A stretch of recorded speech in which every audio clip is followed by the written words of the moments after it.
Hello everyone and welcome back to some Stardew Valley. Start the day off right by checking the weather. Nice! Getting some rain on a Saturday. That is wonderful. Let us see here. I think today... Ooh. I didn't upgrade that yet. You know what? We're gonna go mining today. But first, let's check the mail. Hey kid, here's a recipe for a little treat my pappy used to make. Cook it slow. Bam. New cooking recipe. Cheese cauliflower. Great. It's probably because we gave her a gift yesterday for her birthday. I have a request for you. I need a fresh cauliflower for a recipe I want to make. Could you bring me one? Jody. We can try. I don't know if we have any. But yeah, alright, so this will be a cut, and I will see you all after I'm done watering my crops. See you in a minute. And welcome back, everyone. So first off, I actually remembered to water these guys today. Yesterday I realized I hadn't watered them. So, I mean, it should be okay. They're potatoes, and so they have enough time to grow. But before we go to the mines, I would like to do two things. The first of those is come over here to the traveling cart. And let's see what we got here. Wine, I don't want to spend money on that.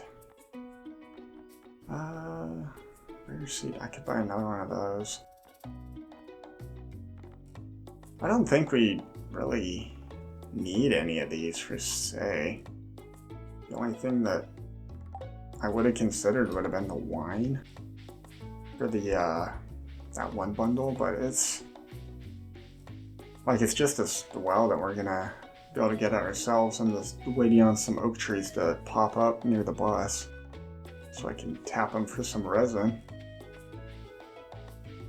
But yeah, so I hope everyone's doing well. I hope that this upcoming week is going to be a good week for you. This should be uploaded on Monday, so hopefully you're able to kick off the week strong and make it through. Let's see what Pierre has going on here. What you got, dude? This will be done on the 25th. I could do potato seeds. Let's see here. How much is an apple tree? 4,000, huh? Yeah, that's not quite enough. Alright, so what I'm going to do is I'm going to buy 10 of these potatoes. And with that, it should suit my needs. Yeah, so my goal today is go mine. We'll have to see how deep we get. We really do need to consider upgrading our pickaxe. I don't know. I don't necessarily want to upgrade it today. Drive by Pat there. It's kind of funny. But yeah, once these strawberries come in, money won't be as big of an issue. It's just a matter of waiting on those to actually come through for us. I think there actually was a quest we accepted yesterday. Yeah, it's George's to a flounder. How much would he pay us? 300? No, I think it's better to go mining today. Tomorrow, though. Tomorrow we are going to fish. With it being a rainy day, I want to maximize the amount of catfish we can get. Try to increase the amount of money we can have. We're not really in a position that we could upgrade our watering can to silver, or not silver, sorry, steel. Otherwise, I'd recommend doing that. We're going to need a little bit more iron before we can even consider that. And I'm going to gift Linus one of these. That's a good find. I'm always happy when eating wild food. Thank you. Sure thing, Linus. I hope you enjoy it as much as Harvey would. So yeah, let's head on down. see what we can do here. So we're on floor 40. Ah, nice, a little bit of copper. I have no idea how lucky it is, but based on, wow, the past couple of seconds on this floor, I'm going to say it's a lucky day. So don't swing your pickaxe at those, just swing your sword.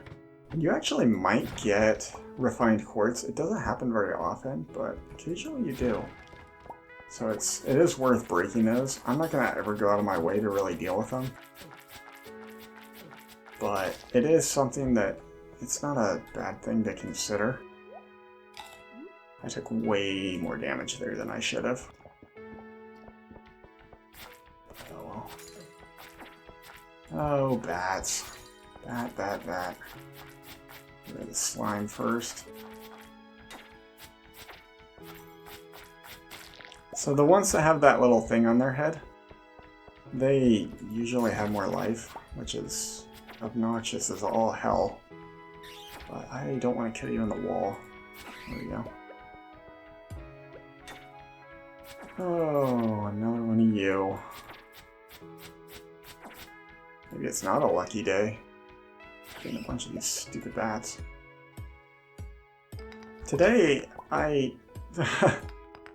so I follow investment news and I follow some other, just like,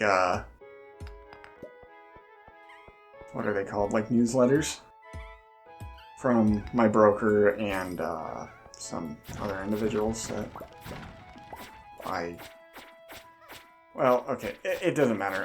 I follow newsletters. And I saw one from this. It was an educational circular about a guy who's friends with Warren Buffett, who I guess is releasing a book called How to Not Be Stupid.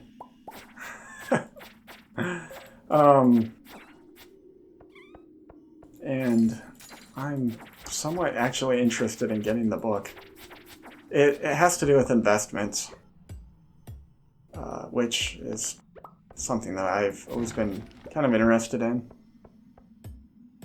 And while I was working as an accountant, I had some opportunities to kind of like look into financials of certain companies and, you know, do stuff like that.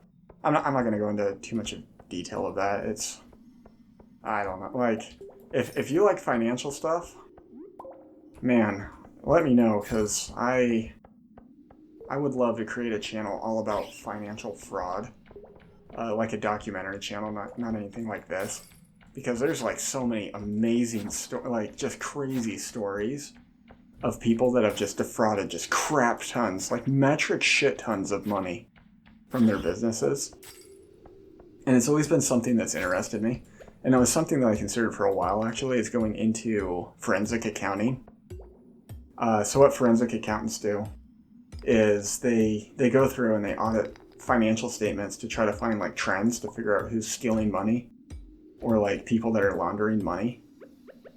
And things like that have always been just like super cool to me. But anyway, so what I was talking about is this book. It's called How to Not Be Stupid, I believe is what it's called. And this guy, he decided that he would never give like a bad gift to people for like birthdays or Christmas. And he found that individuals tend to value gifts, like physical gifts that they receive, at 90% less than what they're actually valued at. And so what he did was he wrote a book for Warren Buffett, and that's what it was called, and he decided that he's going to release it. And it's regardless of, like, I don't know, just regardless of your political standing, it's interesting to see an individual such as Warren Buffett actually endorse a book. My dad does not like Warren Buffett for, I don't know, there's a million reasons as to why my dad might not like him. My dad's very polarized in some of his opinions, but I honestly believe it's just punch up. What's it called? The punch up fallacy? Where you don't like an individual because they're better than you.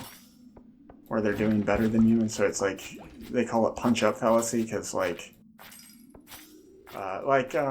guess an example of that is if you were to take something that you're not the best at,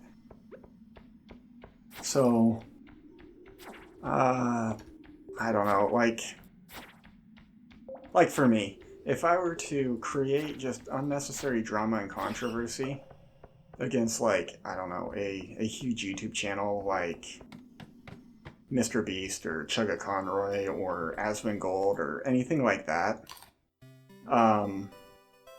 and just in the interest of trying to like get views, and so like I essentially like what's it called? Not necessarily defame them, but introduce like drama just to draw attention to me and kind of piss off. But you know, like use drama in an effort to draw like attention to my channel in a way to try to take advantage of a compromised situation, or to try to like get a chance to move up the ladder, so you punch up. And so with the fallacy, the whole idea behind it is you believe that whatever they're saying is wrong because they're better than you, basically. And so what I do is I don't know, I pick like any controversy that's going on right now and point out like how amazing it is, or how, you know, something to contradict them, to punch up, to try to escape basically like where I am. And that's a pretty common thing. And so like what happens is you get people, both educated and uneducated, that you know, they find people that are more successful than them and they're envious, and so they punch up. And so I think that might be something with that my dad does a little bit with that. So it's just kind of interesting. I don't really care about his political views, but just the fact that he endorses a book is just interesting to me. Because, once again, love him or hate him, he definitely knows what he's doing when it comes to investments and acquiring companies. And so just the fact that he endorses a book is something that's a little bit interesting to me. But yeah, so I don't know. I'm always trying to find a good book to read. It can be kind of hard sometimes to find actual like good literature anymore. I don't know if it's just harder for people to write books that are good, or if it's just my interests have changed so much, or I just don't go to the library as much as I used to as a kid. I don't know what the deal is, but I always struggle finding something new and something good to read. I mean, I guess I could always read. Oh my gosh, I don't know if I should get into that. Well, you know what? Yeah, I will. So, with my condition, I get medication via IV, and I have to get it every month. And so when I go, sometimes, you know, I play a game on my phone, or sometimes I read. And so, going back to the whole, I don't really have like any good books to read right now. While I was working for my old boss, I got into the habit of reading IRS circulars and what are they called? And like the publications that the federal government of the United States put out for, you know, for tax reasons, because while I was doing that professionally, I needed to stay up to date on tax news, and so like I'd like read all about like all these new laws going into effect, or like some of the changes and like the impacts that they have on people. Because like, I mean, the best way to describe it is like, if you're a business, the person that you rely on the most, but you wish you could see the least, is always going to be your attorney. Because anytime you're talking to your attorney, either you're being sued or something absolutely terrible has just occurred. So you never want to see your attorney. Now, the person that you want to see all the time, and the person that you want your best friend to always be, is always going to be your accountant. And the reason why is because of well, people like me, we get like, I'm not gonna say like hot and bothered by it, but we get excited by like saving money. So like, I, one of the big things I enjoy doing, oh man, I'm out of inventory. Well, crap. I guess we can maybe check back tomorrow and see if that's there. But one of the big things I love doing is I love like starting out with a tax form and filing it all the way through and turning like this huge amount of money that they owe to like as small as possible or like giving them money back. It was such a relief, like such a cool feeling to just see like this huge number like balloon like be huge and then just like pop and like come down to those like this really small amount. But yeah, so sorry that I got off on a tangent there, but I hope you enjoyed. This has been Mate Sipper, wishing you a good start to your week and hopefully, hopefully an enjoyable first day of the week being Monday if you use the Western calendar, and a good second day of your week if you use the Eastern calendar. But this has been Mate Sipper, signing off. Bye.